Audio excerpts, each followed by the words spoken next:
ሰላም ከቤስ ስፖርት የሰዓቱን ትኩስና ወቅታዊ ስፖርታዊ መረጃዎችን ይዘን ቀርበናል። ከዚህ ሰዓት ጀምሮ በርካታ ጉዳዮችን እያነሳን ከእናንተ ጋር ቆይታ እናደርጋለን።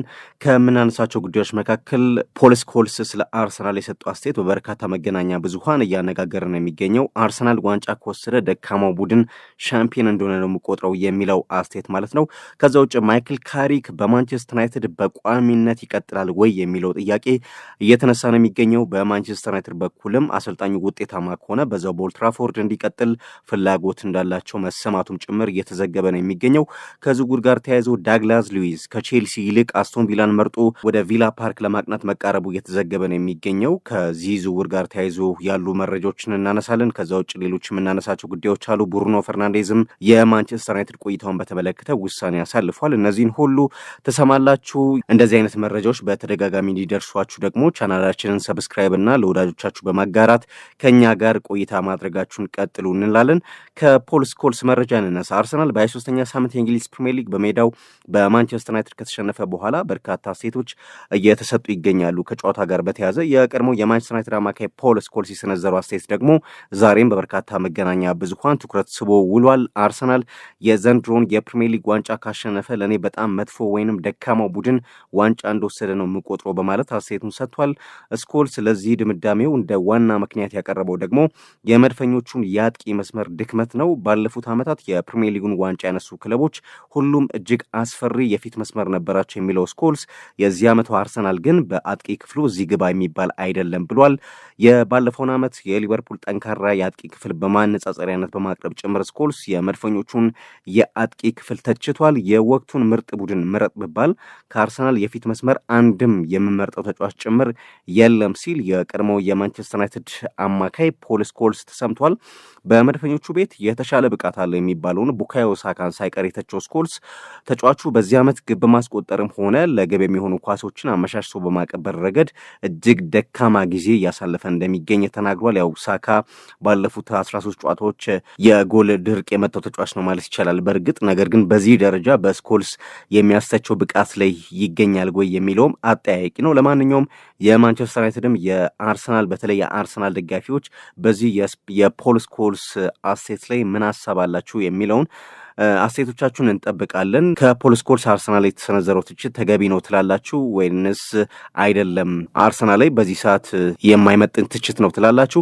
ከዚህ ቀደምም እንደሚታወቀው ፖል ስኮልስ ከ2008ቱ የማንቸስተር ዩናይትድ ቡድን ጋር አርሰናል ይነጻጸራል ወይ በሚል ለተጠየቀው ጥያቄ በሰጠው ምላሽ በፍጹም ከ2008ቱ ውጤታማ የማንቸስተር ዩናይትድ ቡድን ጋር አርሰናል ሊነጻጸር አይችልም የሚል አስተያየት መስጠቱ እንደዚሁ የመገናኛ ብዙሃንን ትኩረት ስቦ እንደቆየ የሚታወስ ነው። ፖል ስኮልስ ግን የአርሰናል ተጫዋቾች ላይ ያነሳውን ትችት አንስተን እኛም አንዳንድ ጉዳዮችን የአጥቂ ክፍሉ ላይ እናንሳ። እንደሚታወቀው አርሰናልን ከዓመት ዓመት በማሻሻል ለዋንጫ ትልቅ ግምት እንዲሰጥ ያደረገው ማይክል አርቴታ ዘንድሮ ዋንጫ ካላነሳ እንደ ውድቀት የሚቆጥሩት በርካቶች ናቸውና የሰሜን ለንደኑ ክለብ የትኛውም ክለብ የሚመኘው ቦታ ላይ አሁን ይገኛል። በአራት ውድድሮች ጠንካራ ጉዞ ማድረጉን ቀጥሏል። ነገር ግን ሰሞኑን በሊጉ የመጨረሻ 3 ጨዋታዎች ማግኘት ከሚገባው 9.2 ብቻ ማሳካቱ ጥርጣሬ የሚያነሱ እንዲበረክቱ አድርጓል። ምክንያቱም አርሰናል ባለፉት ጥቂት ዓመታት እዚህ ቦታ ላይ ተገኝቶ አጨራረሱ እንዳላማረ ነው የሚታወቀውና ዘንድሮ አስደናቂ የመከላከል ብቃቱ እዚህ ለመገኘቱ ትልቅ ድርሻ ይወስዳል። እንደ ቡድን ጨዋታ የሚቆጣጠርበት መንገድና የማጥቃት ተጫዋቾች ከፊት ጀምሮ መከላከሉን ማስጀመራቸው በሊጉ ጥቂት ግብ ብቻ እንዲቆጠርበት ምክንያት ሆኗልና አርሰናል በማጥቃቱም ቢሆን የሊጉ ሁለተኛ ግብ አስቆጣሪ ቡድን ነው። መድፈኞቹ ያስመዘገቧቸው 42 ግቦች ከማንቸስተር ሲቲ በመቀጠል ሁለተኛ እንዲሆኑ አድርጓቸዋል። እንዲሁም ሆኖ የአርሰናል የአጥቂ ስፍራ ተጫዋቾች ከሙገሳ ይልቅ እየተቀበሉ ያሉት ወቀሳን ነው። አርሰናል በ23ኛ ሳምንት የሊግ መርሃ ግብር በሜዳው ኤሜሬትስ በማንቸስተር ዩናይትድ ከተሸነፈ በኋላም በተለይ በአጥቂ ስፍራ የሚጫወቱ ተጫዋቾች ትልቅ መነጋገሪያ ሆኗል። ለበርካታ ሳምንታት የሊጉን መሪነት ለማንም ያላስቀመሱት አርሰናሎች በሊጉ ከ5 በላይ ግብ ያስቆጠረ ተጫዋች የላቸውም። በሊጉ ካሉ ከፍተኛ 20 ግብ አስቆጣሪ ተጫዋቾች መካከል የአርሰናል ተጫዋች የለም። የክለቡን የዋንጫ ጥም ይቆርጣል ተብሎ የመጣው ቪክቶር ዮኬሬሽ እና ሊዛንድሮ ትሮሳርድ 5 ግብ ላይ የደረሱ ብቸኛ ተጫዋቾች ናቸው። ዋንጫ የማሸነፍ ጥበቃው ከዘንድሮ እንዲያልፍ ያልፈለገው አርሰናል በክረምት የተጫዋቾች ዝውውር ቪክቶር ዮኬሬሽ፣ ኖኒ ማዱዌኬ እና ኤብሪ ኤብሪቺዜን አስፈርሞ የማጥቃት ኃይሉን አጠናክሯል። ተጫዋቾቹ ግን በሚጠበቀው ልክ ውጤታማ ሊሆኑ አልቻሉም። ስዊድናዊ አጥቂ ዮኬሬሽ 5 ኤዜ 4 የሊግ ግቦችን ሲያስቆጥሩ ኑኖ ማዱኬ ግብ አላስቆጠረም። ግብ የሆነ ኳስም ማቀበል አልቻለም እና በሰሜን ለንደን ደርቢ ሃትሪክ ሰርቶ የአርሰናል ደጋፊዎችን ያስፈነደቀው ኤብሪቺዜ ግብ ማስቆጠር አይደለም በቂ የመሰለፍ ዕድል እንኳን እያገኘ አይገኝም። የቀድሞ የክሪስታል ፓላስ ተጫዋች በመጨረሻ ከተከናወኑ 7 የፕሪሚየር ሊግ ጨዋታዎች ላይ ሜዳ ላይ ቆየው 55 ደቂቃዎችን ብቻ ነው። ቀደም ሲል የቡድኑ አለኝታ የነበሩ ተጫዋቾችም የተሻለ ነገር ማሳየት አልቻሉም። በተለይ እንግሊዛዊ መስመር አጥቂ ቡካዮ ሳካ በተለያየ ምክንያት በፊት የነበረውን ተጽዕኖ ፈጣሪነቱን አሁን አጥቷል። የክለቡ ምልክት ተደርጎ የሚቆጠረው ሳካ ከ21 የፕሪሚየር ሊግ ጨዋታዎች ኳስና መረብን ያገናኘው በ4 አጋጣሚ ብቻ ነው። ጉዳት እየደጋገመው የሚገኘው ተጫዋቹ በሁሉም ውድድር ካደረጋቸው 13 የመጨረሻ ጨዋታዎች ግን ማስቆጠር አልቻለም። ሌላኛው የአርሰናል ተስፋ ጋብሪኤል ማርቲኔሊም በሁሉም ውድድሮች የ9 ግብ ባለቤት ቢሆንም በፕሪሚየር ሊጉ ያስመዘገበው ግን አንድ ብቻ ነው። ከነባሮቹ ተጫዋቾች የተሻለ ቁጥር እያስመዘገበ የሚገኘው ሊዛንድሮ ትሮሳርድ በሊጉ 5 ግቦች ቢኖሩትም ከመጨረሻው 11 ጨዋታዎች አንድ ግብ ብቻ ነው ያስቆጠረው። ማርቲን ኦዴጋርድ፣ ጋብሪኤል ሄሱስ እና ካይ ሃቨርዝ በጉዳት የሚጠበቅባቸውን መከወን ያልቻሉ ተጫዋቾች ናቸውና አርሰናል የሊጉ መሪ ቢሆንም የማጥቃት ሚና ተጫዋቾችን አጥብቆ ይፈልጋል። በተለይ በክፍት ጨዋታ በርካታ ግብ ያለማስቆጠር ችግሩ ካልተቀረፈ የአርሰናል ተገማችነት ይበልጥ እየሰፋ መጥቷል። እንደ ቴሌግራፍ ቁጥራዊ መረጃ ከአንደኛ እስከ 6ኛ ደረጃ ከያዙ ቡድኖች ውስጥ ከክፍት ጨዋታ ጥቂት ግብ ያስቆጠረው አርሰናል ነው። የሰሜን ለንደኑ ክለብ 22 ግቦችን አስመዝግበዋል። በዚህ መለኪያ ቀዳሚ የሆነው ማንቸስተር ሲቲ ነው፣ 36 ግቦች አሉት። በሊጉ ለአርሰናል የመጫወቻ ክፍት ቦታ የሚሰጡ ክለቦች ጥቂት ናቸው። በዚህ ምክንያት አበርክቷቸው የገዘፉ የመስመር ተጫዋቾች በበርካታ አጋጣሚ ተጽዕኖ ለመፍጠር ይቸገራሉ። ተጫዋቾቹ የመጫወቻ ቦታ ስፔስ ሲያገኙ ምን መስራት እንደሚችሉ በአውሮፓ ሻምፒዮንስ ሊግ አሳይቷልና ባየር ሙኒክ፣ አትሌቲኮ ማድሪድ እና ኢንተር ሚላንን በገጠሙባቸው ፈታኝ ጨዋታዎች 10 ግቦችን አስቆጥረዋል። የአርቴታው ቡድን ቅጽል ስም እስኪወጣለት ድረስ በቆሙ ኳሶች ላይ ያለውን ጥገኝነት በክፍት ጨዋታዎች ላይም ማሳየት ይጠበቅበታል። የአጥቂ ስፍራ ተጫዋቾች በሲስተም የታጠሩ ብቻ ሳይሆን ነፃነት አግኝተው ምን መስራት እንደሚችሉ ቢያሳዩ ይመረጣል ይላል የቴሌግራፍ ጽሑፍና ሚኬል አርቴታ ይህንን ይፈቅድ ይሆን? ካልቀየረስ በለመደው መንገድ ሄዶ ዋንጫ ያነሳል? በጊዜ ሂደት እነዚህ የሚመለሱ ጥያቄዎች ቢሆኑም የአርሰናል የአጥቂ ክፍል ተጫዋቾች ላይ ግን እንደዚህ ያሉ ጥያቄዎች በበርካታ መገናኛ ብዙሃን እየተነሱ ጭምር ይገኛሉ። ሌሎች ጉዳዮችን እየተመለከትን እንቀጥል። የማይክል ካሪክና የስኮት ማክቶሚናይን መረጃ እናንሳ። በናፖሊ አሁን ላይ ጥሩ ጊዜ እያሳለፈ የሚገኘው የቀድሞ የማንቸስተር ዩናይትድ አማካይ ስኮት ማክቶሚናይ ዩናይትድ በቅርብ ባስመዘገባቸው ውጤቶች መደሰቱን ገልጿል። የ28 ዓመቱ አማካይ ናፖሊ ከቼልሲ ከሚያደርገው የሻምፒየንስ ሊግ ጨዋታ በፊት በነበረው ጋዜጣዊ መግለጫ ዩናይትድ ማንቸስተር ሲቲና አርሰናልን በማሸነፉ የተሰማውን ተጠይቆ ነበርና ማይክል ካሪክ በጣም ጥሩ አሰልጣኝ ነው፣ ዩናይትድ እያለው አግዞኛል፣ ይህን ውጤት በማስመዝገቡም እጅግ ደስተኛ ነኝ ብሏል። በሁለቱ ጨዋታዎች ተጫዋቾች ባሳዩት እንቅስቃሴ መኩራቱን ጭምር ማክቶሚናይ ገልጾ ክለቡ በዚሁ ጥንካሬ እንዲቀጥል ፍላጎቱ መሆኑን እንደዚሁ ጨምሮ አንስቷል። ከዛ በተጨማሪ ግን በርካቶች ማንቸስተር ዩናይትድ ትክክለኛውን አሰልጣኝ አግኝቶ ይሆን ወይ በሚል ጥያቄ የሰነዘሩ ይገኛሉ። ዩናይትድ በእንግሊዝ ብቻ ሳይሆን እንደሚታወቀው በመላው ዓለም የከበረ ዝናና ትልቅ ታሪክ ያለው ክለብ እንደሆነ ይታወቃል። ነገር ግን ከቅርብ ዓመታት ወዲህ ያገኘ ሁሉ መረቡን የሚደፍረውና የውጤት እጦት የሚያንደፋድፈው ክለብ ሆኗል። የክለቡ ደጋፊዎችም በሚወዱት ክለብ ውጤት ማጣት አንገታቸውን ደፍተው ሰንብተዋል ለዓመታት ማለት ይቻላል እና የዩናይትድን ማንሰራራትና የሊጉን የፉክክር መንፈስ መለስ ከደጋፊ እስከ ክለቡ የበላይ አለቆች ብዙ ባዝነዋል። ቡድኑን ይቀይራሉ የተባሉ አሰልጣኞችም መጥተዋል፣ ሄደዋል። በሰር አሌክስ ፈርጉሰን ዘመን ለተጋጣሚዎች ምጥ የነበረው ዩናይትድ አሁን እንደ ተራ ክለብ በማንም የሚፈራ አይደለም። አሁን ዩናይትድ በዝምተኛው የቀድሞ የክለቡ ኮከብ ማይክል ካሪክ እጅ ላይ ይገኛልና ማይክል ካሪክ በተጫዋችነት ዘመን የዩናይትድ ባለውለታ ነው ማለት ይቻላል። እንደ ፈረንጆቹ ከ2006 እስከ 2018 እንደ አውሮፓውያን አቆጣጠር ለዩናይትድ የተጫወተ በጣም ድንቅ አማካኝ እንደነበር ሁላችንም የምናስታውሰው ነው። በሜዳ ላይ ባለው ከፍተኛ የጨዋታ የማንበብ ችሎታው ኳስን የማድረስ ጥበብ ድንቅ እንደነበረም ይነገርለታል። ከክለቡ ጋር 5 የፕሪሚየር ሊግ ዋንጫዎችንና 1 ሻምፒየንስ ሊግን ጨምሮ በርካታ ድሎችን ካሪክ ያው አሳክቷል። ብዙዎቻችን እንደምናውቀው ከተጫዋችነት ዘመኑ ወደ አሰልጣኝነት ምዕራፍ ሲሸጋገርም ረዳት አሰልጣኝ በመሆን ነበር የጀመረው። በረዳት አሰልጣኝነት ዘመኑ በኦሌ ጉናር ሶልሼር እና በሆሴ ሞሪኒዮ ስር ረዳት አሰልጣኝ ሆኖ ሰርቷል። ይህም የቡድኑን ውስጣዊ አወቃቀርና ተጫዋቾቹን በሚገባ በሚገባ እንዲያውቅ ረድቶታል። አሰልጣኝ ሶልሻየር ሲሰናበትም ቡድኑን ለጥቂት ጨዋታዎች መርቶ ሳይሸነፍ ለአሰልጣኝ ራልፍ ራኒክ ማስረከቡ የሚታወቅ ነው። ያኔም ቡድኑን ከሽንፈት አዙሪት በማውጣት ትልቅ ሚና በወቅቱ እንደተጫወተ ይታወቃልና አሰልጣኝ ካሪክ እንደ አሰልጣኝ የሚከተላቸው ልዩ የአሰለጣጠን ፍልስፍና እንዳለው ነው የሚነገረው። አሰልጣኙ ቡድኑ በጭንቀት ውስጥ በሚሆንበት ጊዜ ተጫዋቾች በራስ መተማመን እንዲኖራቸው በማድረግ የተካነ እንደሆነ ጭምር ከሰሞኑ በቀድሞ ትልቅ የዩናይትድ ተጫዋቾች ጭምር እየተመሰከረለት ነው የሚገኘው። በመጀመሪያ አጋማሽ ላይ ግብ አለማስተናገድ ላይ ትኩረት አድርጎ የሚሰራው አሰልጣኙ ከዚያም በፍጥነት ወደ ማጥቃት መሸጋገርን ተግባራዊ ማድረግ የአሰልጣኙ ፍልስፍና እንደሆነ ነው የሚነገረው። በራስ መተማመናቸው የወረዱ ተጫዋቾችን ቀርቦ በማነጋገር ወደ ብቃታቸው እንዲመለሱ የሚያደርግበት መንገድም ካሪክን እያስወደሰው ይገኛል። የሰራው ለጥቂት ጊዜ ይበልጥ ለማመስገንም ጊዜው አጭር ቢሆንም በኦልትራፎርድ አሁን ላይ ፈገግታ እየታየ ነው እየተባለ ነው የሚገኘው። የቀድሞ የአርሰናል ተጫዋች ፓትሪክ ቬራም ከሰሞኑ በኦልትራፎርድ እና በተጫዋቾች ላይ ትልቅ ፈገግታ እያየን ነው ሲል መስክሮለታልና ለዚህ ደግሞ ዝምተኛው ካሪክ በፈጠረው ተነሳሽነት ሲቲና አርሰናልን በማሸነፍ የገናናውን ክለብ ታማኞች አንገት ቀና አድርጓል። ይህን ተከትሎ ካሪክ አድናቆትም እየጎረፈለት ነው። ኦልትራፎርድ አሁን ላይ ትክክለኛውን አሰልጣኝ አግኝቶ ይሆን በሚል ብዙዎች እየጠየቁ የሚገኙትም በዚህ ምክንያት ነው። ማንቸስተር ዩናይትድም የካሪክ ቆይታን በተመለከተ ውሳኔ ሊወስን ይችላል እየተባለ ነው የሚገኘው። ማይክል ካሪክ ጥሩ ውጤት ማስመዝገቡን ከቀጠለና ጥሩ ድባብ በክለቡ እየፈጠረ በዚሁ ሊቀጥል ይችላል። አሁን ላይ ለዚህ ገና ቢሆንም ነገር ግን የቋሚ አሰልጣኝነት ቦታውን ሊያገኝ የሚችልበት እድል መኖሩም ተዘግቧል። ማንቸስተር ዩናይትድ ግን እስካሁን ከየትኛውም አሰልጣኝ ጋር ከስምምነት እንዳልደረሰ በቋሚነት ማለት ነው ፋብሪዚዮ ሮማኖን ጨምሮ ትልልቅ የሚባሉ መገናኛ ብዙሃን እየዘገቡ ነው የሚገኙት። የማንቸስተር ዩናይትድ አሰልጣኞችስ የማይክል ካሪክ የጊዜያዊ አሰልጣኝነት ሹመት በቋሚነት እንዲቀጥል ፍላጎት አላችሁ? በዚህ ላይም ሀሳብ አስተያየቶቻችሁን እንድትሰጡን እንጠይቃለን። ወደ ሌሎች ጉዳዮች ደግሞ እናምራ። ከአርሰናል ጋር በተያዘ መረጃ በዛሬው የአርሰናል ልምምድ ላይ ጁሪያን ቲምበር፣ ሳሊባ፣ ሜሪኖ እና ዳውማን አልተገኙም።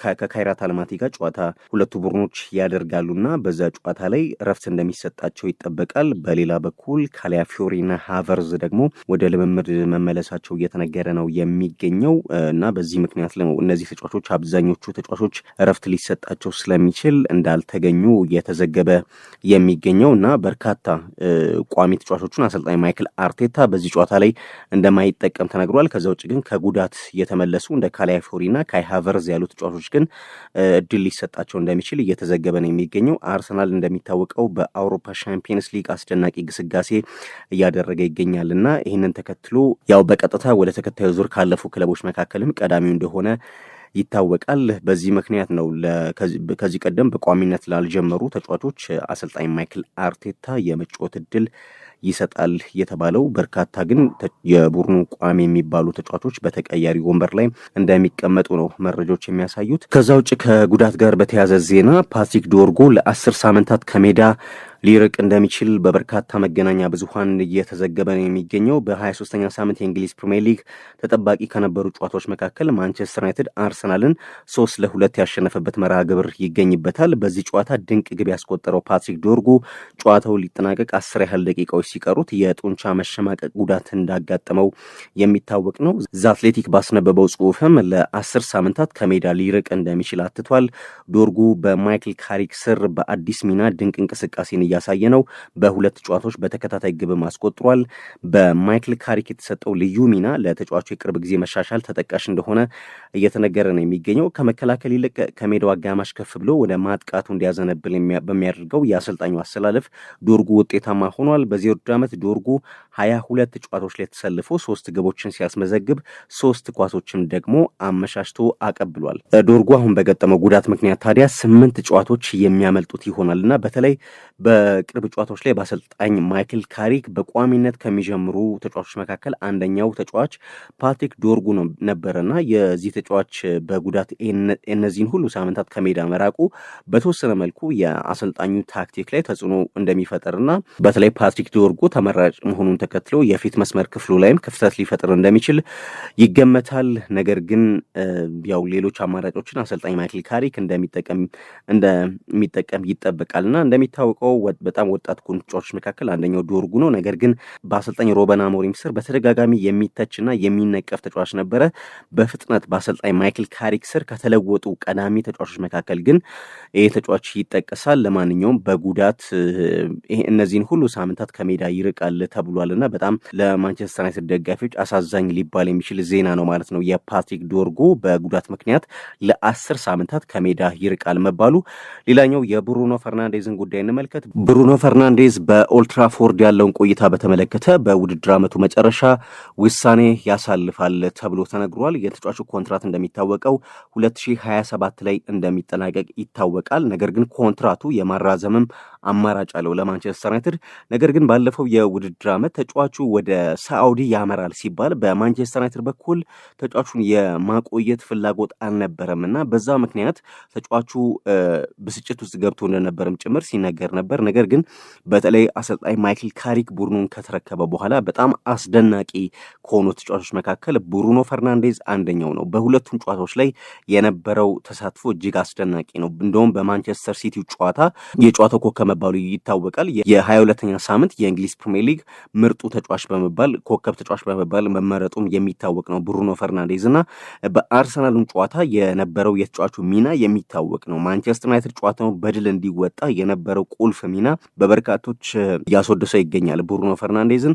ታዲያ በቀጣይ የውድድር ዓመታትም የማንቸስተር ዩናይትድ ቁልፉ ተጫዋች ተብሎ እንደሚገመት እየተነገረ ነው። ያን ተከትሎ በማንቸስተር ዩናይትድ በኩል የተጫዋቹን ኮንትራት የማራዘም ፍላጎት አለ። በብሩኖ ፈርናንዴዝ በኩል ግን ተጫዋቹ በኦልትራፎርድ ይቀጥላል ወይንስ ይለቃል የሚለውን በተመለከተ ተጫዋቹ በራሱ በቀጣይ ክረምት ላይ ውሳኔ ለማሳለፍ ፍላጎት እንዳለውና አሁን ላይ ምንም አስተያየት መስጠት እንደማይፈልግ ነው ዘገባዎች እየወጡ የሚገኙት። በነገራችን ላይ የብሩኖ ፈርናንዴዝ አንዳንድ ቁጥሮችም እጅግ የሚያስገርሙ ናቸው። በዚህ ውድድር ዓመት በእንግሊዝ ፕሪሚየር ሊግ አሁን ቀጣይ በምዘረዝራቸው ዘርፎች ቀዳሚ ተጫዋች ነው። ለጎል የሚሆኑ ኳሶችን በማመቻቸት በዚህ ውድድር ዓመት 10 ኳሶችን አመቻችቷል። 64 የግብ ዕድሎችን ፈጥሯል። ከክፍት ጨዋታ የሚፈጠሩ የጎል ዕድሎችን በመፍጠርም በ38 ቁጥር የመጀመሪያው ተጫዋች ነው። ግልጽ የሆኑ ዕድሎችን ደግሞ 15 ፈጥሯል እና በፕሪሚየር ሊጉ 5.6 የተሰጠው የመጀመሪያው ተጫዋች ሆኗል እና በፕሪሚየር ሊጉ በጣም አስደናቂ ጉዞ እያደረገ ይገኛል። ከዛ ውጭ የዳግላስ ሉዊዝን ጉዳይ እንመልከት። ዳግላስ ሉዊዝ ወደ አስቶን ቪላ የማምራት እድሉ በጣም መቃረቡ እየተዘገበ ነው የሚገኘው። ተጫዋቹ እንደሚታወቀው ከዩቬንቱስ በውሰት ውል እየተጫወተ ይገኛል በኖቲንግሃም ፎረስት እና ቼልሲ ደግሞ ተጫዋቹ ያሳየውን አስደናቂ እንቅስቃሴ ተከትሎ ወደ ስታንፎርድ ብሪጅ ለማምጣት ለተጫዋቹ ባለቤት ክለብ ለዩቬንቱስ ጥያቄ ማቅረቡ ይታወቃል። ግን በኋላ ላይ አስቶን ቪላ የዚህ ተጫዋች ፈላጊ ሆኖ ቀርቧል እና ያን ተከትሎ ዳግላስ ሉዊዝ ምርጫውን ቪላን ማድረጉና ወደ ቪላ ፓርክ ማቅናቱ አይቀርም እየተባለ ነው የሚገኘው። እንደሚታወቀው ከ2019 እስከ 2024 በነበረው የቪላ ቆይታ ከ170 በላይ ጨዋታዎችን ለአስቶን ቪላ ማድረጉ ይታወቃል። እንደውም በአንድ ወቅት በጣም አስገራሚ ብቃት ላይ መገኘቱን ተከትሎ ተጫዋቹ በመድፈኞቹ ራዳርስ ውስጥ ገብቶ ወደ አርሰናል ያመራል የሚል መረጃም በስፋት ሲሰራጭ ነበረ። ከዛ በኋላ ነው ወደ ጁቬንቱስ ያቀናው ተጫዋቹና በአርሰናልም በአንድ ወቅት በጣም በጥብቅ የሚፈለግ ተጫዋች ነበር። አሁንም አስገራሚ ብቃት ላይ መሆኑን ተከትሎ ነው ቼልሲ ተጫዋቹን ለመውሰድ ጥያቄ ያቀረበው። ነገር ግን ተጫዋቹ አሁን ላይ ወደ አስቶን ቪላ ለማምራት መቃረቡን የተለያዩ ዘገባዎች መረጃዎችን ይዘው እየወጡ ነው የሚገኘውና ቀጣይ በውሰት በቪላ ነው እንግዲህ ዳግላስ ሉዊዝን የምንመለከተው ማለት ነው። የቼልሲ ጥያቄ አልሰራም ማለት ይቻላል። ሌላው የምንመለከተው ጉዳይ የፈረንሳይ ክለብ ፓሪስ ሰን ዠርመን የባርሴሎናውን ታዳጊ ድሮ ፈርናንዴዝን በ4 ዓመታት ኮንትራት ማስፈረማቸውን ይፋ አድርገዋል።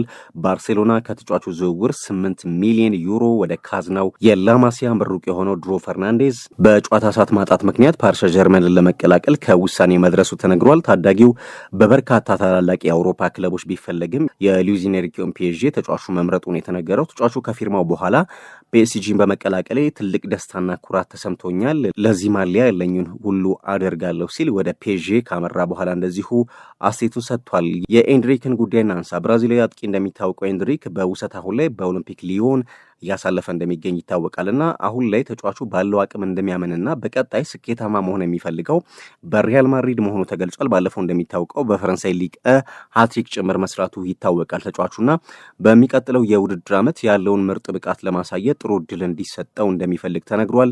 ይህ እድል የማይሰጠው ከሆነ ክለቡ በድጋሚ በውሰት ወይንም የመግዛት አማራጭ ባለው ውሰት ለመልቀቅ ሊያስብ እንደሚችል ተዘግቧል። ሪያል ማድሪድ አሰልጣኝ ዣቪ አሎንሶ ለኤንድሪክ ለምን እድል መስጠት እንዳልፈለጉ እንዳልተረዳ ጭምር ዘ አትሌቲክ እንደዚሁ ዘግቧልና ተጫዋቹ ግን በውሰት ውል እያሳለፈ በሚገኘው በሊዮን ግቦችን በማስቆጠር እንደዚሁም በሊጉ በጣም አስደናቂ ብቃታቸውን እያሳዩ ካሉ ተጫዋቾች መካከል ኤንድሪክ አንደኛው እንደሆነ ይታወቃልና ምናልባት በአርቢዮላ በአዲሱ አሰልጣኝ በቀጣይ ወደ ሪያል ማድሪድ ከሚመለሱ ተጫዋቾች መካከል አንደኛው እንደሚሆንም እየተዘገበ ነው የሚገኘው። የምዕራብ ለንደኑ ክለብ ቼልሲ ወሳኝ ተጫዋች ፓልመር ወደ ልምምድ መመለሱ እየተነገረ ነው የሚገኘው። ሰማያዎቹ ከናፖሊ የሻምፒየንስ ሊግ ጨዋታ በፊት በሰሩት ልምምድ ላይ ፓልመር መሳተፍ ችሏል። ኮል ፓልመር በጉዳት ምክንያት ያለፉት 2 ጨዋታዎች እንዳመለጡት ይታወቃል። ቼልሲ ከናፖሊ ጋር የአውሮፓ ሻምፒየንስ ሊግ የምድብ የመጨረሻ ጨዋታውን እንደዚሁ እንደሚያደርግ ይታወቃል። ነገር ግን ከቼልሲ መረጃ ሳንወጣ የፊት መስመር ተጫዋቹ ታይሪክ ጆርጅን በዚህ ወር ለመሸጥ ክለቡ ማቀዱ እየተዘገበ ነው የሚገኘው። የ19 ዓመቱ ተጫዋች ታይሪክ ጆርጅ በዚህ ሳምንት ወዴት ማምራት እንደሚፈልግ ከውሳኔ ይደርሳል ተብሏል። ተጫዋቹን ለማስፈረም የእንግሊዝ፣ ስፔን፣ ጀርመን፣ ፖርቹጋል ክለቦች ፍላጎት እንዳሳዩ ጭምር እየተዘገበ ነው የሚገኘውና የተጫዋቹ ቀጣይ መዳረሻ የት ይሆናል የሚለው የሚጠበቅ ነው የሚሆነው። ቼልሲ ግን ተጫዋቹን ለመልቀቅ ውሳኔ ላይ መድረሱ ጭምር እየተዘገበ ነው። ሰማያዎቹ ከዝውውሩ ከ22 እስከ 25 ሚሊዮን ፓውንድ ሊጠይቁ እንደሚችሉ ጭምር መረጃዎች በስፋት እየወጡ ነው የሚገኙት። ከቼልሲ ጋር በተያያዘ ግን አንቶኒዮ ኮንቴ ስለ ቼልሲ ያነሱትን አስገራሚ መረጃ አንስተን እናጠናቅ። የናፖሊ አሰልጣኝ አንቶኒዮ ኮንቴ ጣሊያን ውስጥ እንደ ቼልሲ በከፍተኛ ገንዘብ ወጣት ተጫዋች የሚያመጣ ክለብ እንደሌለ ገልጸዋል። ያው ከቼልሲ ጋር ከሚደረጉ ጨዋታ አስቀድሞ በሰጡት ቃለ ምልልስ ነው ይሄንን ያነሱትና እኔም ናፖሊ እንደ ካይሴዶ ወይንም ኢንዞ ፈርናንዴዝ ያለው ወጣት 120 ወይንም 130 ሚሊዮን ፓውንድ ወጥቶ እንዲገዛልኝ መጠየቅ ብችል ደስ ይለኝ ነበር ሲል አንቶኒዮ ኮንቴ ተናግሯል። ነገር ግን ጣሊያን ውስጥ ማንም ሰው ያንን ማድረግ አይችልም ብሏል። ቼልሲን ለ2 ዓመታት ማሰልጠን ክብር ነበር። የክለቡን ሐሳብና የምንገጥመው ቡድን ጥንካሬን በደንብ አውቋለሁ ሲሉም ኮንቴ ተሰምቷል። የሳምንቱ የእንግሊዝ ፕሪሚየር ሊግ ምርጥ ተጫዋች እጩዎች ይፋ ተደርጓል። የ23ኛ ሳምንት ማለት ነው። በዚህ መሰረት ፓትሪክ ዶርጉ፣ ዱብራቭካ፣ ስቴቫኦ፣ ማቲያስ ፈርናንዴዝ እና ኤሚሊያኖ ማርቲኔዝ እንደዚሁም አንቶን ሴሜኒዮ የ23ኛ ሳምንት የእንግሊዝ ፕሪሚየር ሊግ ምርጥ እጩዎች ሆነው መቅረባቸውን የእንግሊዝ መገናኛ ብዙሃን አስነብበዋል። ከቤስ ስፖርት ለእሳቱ ያዘጋጀናቸው ትኩስና ወቅታዊ መረጃዎች እነዚህን ይመስሉ ነበር። ሌሎች መረጃዎችም በተደጋጋሚ እንዲደርሷችሁ ቻናሉን ሰብስክራይብ እና ለወዳጆቻችሁ በማጋራት ከኛ ጋር ቆይታ እንድታደርጉ እንጠይቃለን። በያላችሁበት መልካም ጊዜ ተመኘን።